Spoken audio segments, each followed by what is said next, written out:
Welcome to Headline Wednesday from Dispatch U.S. Military History Magazine, developed by Trackpads.com. Each week, we take one pivotal moment from United States military history and follow it from the first warning signs to the final outcome. Today, we go to the Rhine Valley in Western Germany in the Second World War for the story of the race for the Ludendorff Bridge at Remagen. For listeners who want the fuller version, the print edition includes a longer account with fact sheets and photos, available on LinkedIn or by email. The afternoon light over the Rhine was dull and gray as American armored columns rolled toward the town of Remagen. The war in Europe was in its final act, but for the soldiers of the United States 9th Armored Division and the infantry riding its tanks, nothing felt finished. Ahead of them stood the Ludendorff Bridge, a long steel lattice over the river, scarred by bomb craters, draped in smoke, and still, unbelievably, intact. Engine noise echoed between the valley walls as tank commanders scanned for mines, roadblocks, and German guns hidden in the ruins. Scattered defenders fired from cellars and upper windows while the column pushed through narrow streets. Near the riverbank, soldiers could see the bridge towers rising over the water, blackened and damaged. They knew German engineers had been laying explosives there for weeks. The question was whether those charges were ready, and whether the bridge would vanish beneath anyone who tried to cross. As lead elements reached the approaches, they saw torn planks, twisted sections, and smoke drifting from the deck, but the main arches still stood. German troops scrambled on the far bank, and a few last vehicles tried to escape across. In a war where major crossings were usually blown before Allied troops arrived, the scene felt impossible. The Americans had found a fleeting and dangerous opportunity, and no one at the water's edge knew how long it would last. For months, Allied plans had treated the Rhine as the final wall protecting the heart of Germany. It was not just another river. It was a wide, fast-flowing barrier backed by anti-aircraft guns, artillery, and prepared defenses. German commanders understood that once the Allies seized a firm bridgehead on the far side, armor and supplies could pour toward the Ruhr and beyond. That would turn retreat into collapse. So the order was clear. If a Rhine bridge could not be held, it had to be destroyed. Allied leaders assumed they would have to cross the hard way, with assault boats, pontoon bridges, and carefully planned ground and airborne operations. Remagen was not expected to become a prize. The Ludendorff Bridge was noted on maps, but most commanders assumed German engineers would reduce it to rubble long before American tanks came within sight. In the standard plan, the Rhine would be forced, not inherited from an enemy demolition plan that failed at the last moment. But by early 1945, German reality no longer matched German orders. After the Battle of the Bulge failed, the German army in the West was burned out and retreating. American forces pushed through the Siegfried Line and the hills of the Eifel toward the river. Air attacks, fuel shortages, broken communications, and scattered units made German demolition plans harder to execute. Some bridges were destroyed. Others became trapped in confusion over timing, authority, and survival. Within the Allied advance, the 9th Armored Division was not supposed to be the center of a great Rhine crossing plan. Its job was speed, seize towns, block escape routes, and keep pressure on retreating German units ahead of larger infantry formations. That mission mattered because fast-moving combat commands often discovered opportunities before higher headquarters had time to define them. Remagen became exactly that kind of opportunity, one that appeared first through the eyes of forward soldiers rather than through a carefully staged river-crossing order. At Remagen, those pressures converged. Local commanders were expected to defend the bridge, keep routes open for retreating troops, and destroy the span only under proper authority. Blow it too early, and they risked punishment. Wait too long, and they might hand the enemy a doorway into Germany. Explosive charges had been laid, but shortages of proper material, hasty work, and muddled control made the plan fragile before the first American tank saw the Rhine. When forward elements of the 9th Armored Division crested the heights and reported that the bridge still appeared to be standing, that single observation changed everything. What had begun as a rapid advance against retreating forces became a race. The goal was now to reach the bridge before the Germans could finish the demolition and somehow get troops across a span everyone assumed was already marked for death. The fight unfolded in a blur.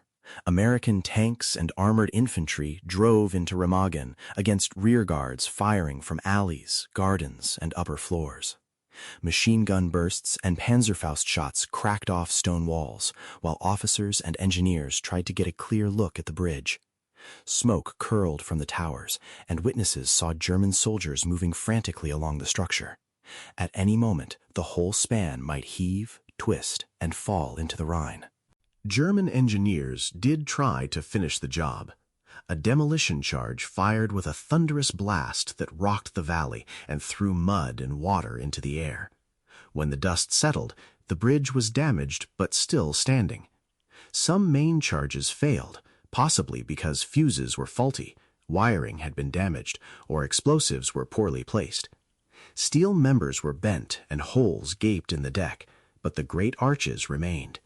Minutes had suddenly become the most valuable thing on the battlefield.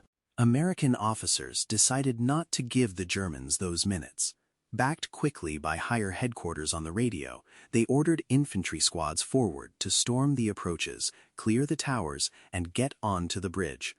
Under fire from German machine guns and artillery on the east bank, small groups sprinted across the damaged deck, picking around holes and twisted rails. Every step felt like a wager that the next explosion would not come. Combat engineers followed with wire cutters and tools, searching for demolition cables and hidden charges. Men crawled along the sides of the bridge, hacked at cords, and threw smaller explosives into the river while shells burst around them. From the far bank, German forces poured fire into the crossing. Artillery hit the river and approaches, and anti-aircraft guns were depressed to fire at ground targets. Still, the Americans kept moving across the span. Soon, radio reports came back that the far end had been reached. A toehold existed in the tunnel and on the rising ground beyond the east bank.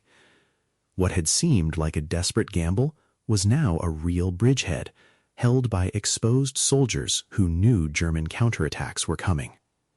As infantry secured positions, commanders pushed to exploit the success before it collapsed under fire. Tanks were a more difficult question.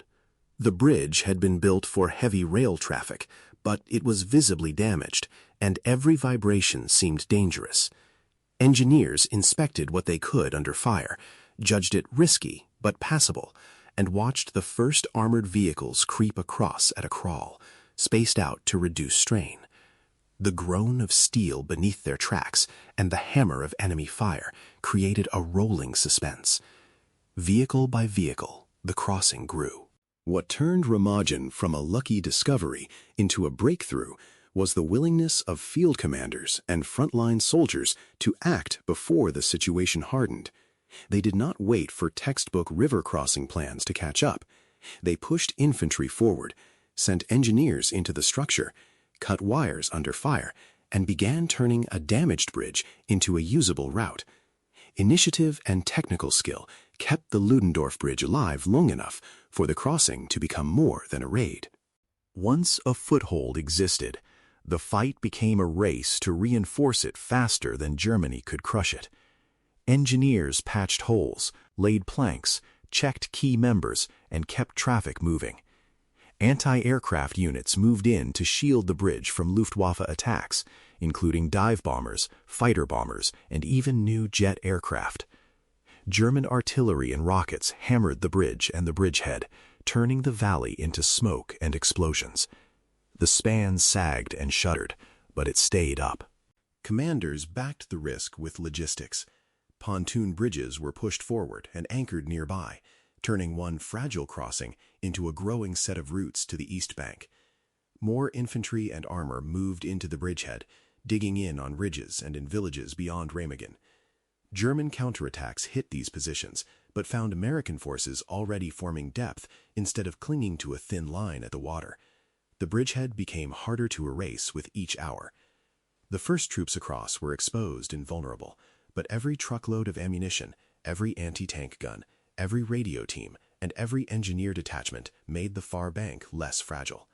Commanders understood that the bridge itself might fail at any time, so the real objective became building enough strength east of the river to survive even if the original span disappeared. The Ludendorff Bridge remained a prime target. German aircraft dove through flak, artillery chewed at the approaches, frogmen tried to attack support piers, and heavy guns fired from longer range. The attacks showed how much the crossing threatened German plans. If the bridgehead grew, the Rhine could no longer serve as the clean defensive line commanders had promised. Remagen forced them to fight a crisis on the east bank sooner than expected. For American commanders, that same crisis became a chance to move the tempo of the whole campaign forward. Instead of waiting for a fully prepared assault crossing elsewhere, they could pour strength through an opening the enemy had failed to close. 10 days after the first crossing, the battered span finally collapsed into the Rhine, killing and injuring American engineers still working on and under it. Yet by then, its strategic work was largely done. Pontoon bridges were carrying traffic, and the East Bank bridgehead was firmly established. Operationally, Remagen threw German planning into disarray.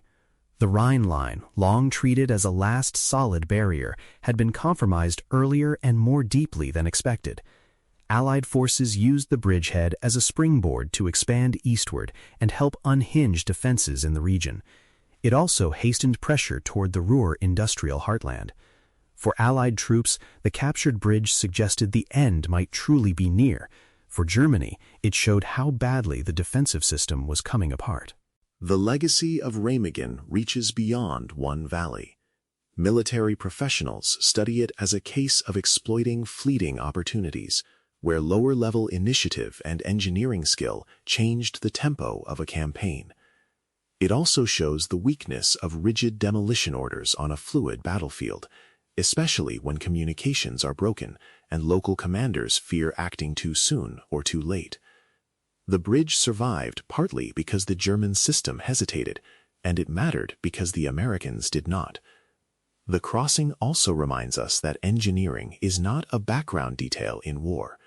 The men who cut wires, inspected damaged steel, built pontoon spans, and kept traffic moving were as central to the victory as the infantry squads who first sprinted across the deck. For students of history, the Ludendorff Bridge is a reminder that wars can pivot on moments that seem accidental until people under fire give them meaning. A span that was supposed to vanish became a path into Germany because soldiers crossed damaged steel, cut wires, held the far bank, and kept moving before fear or doctrine could slow them. Headline Wednesday is developed by Trackpads.com as part of Dispatch, U.S. Military History Magazine.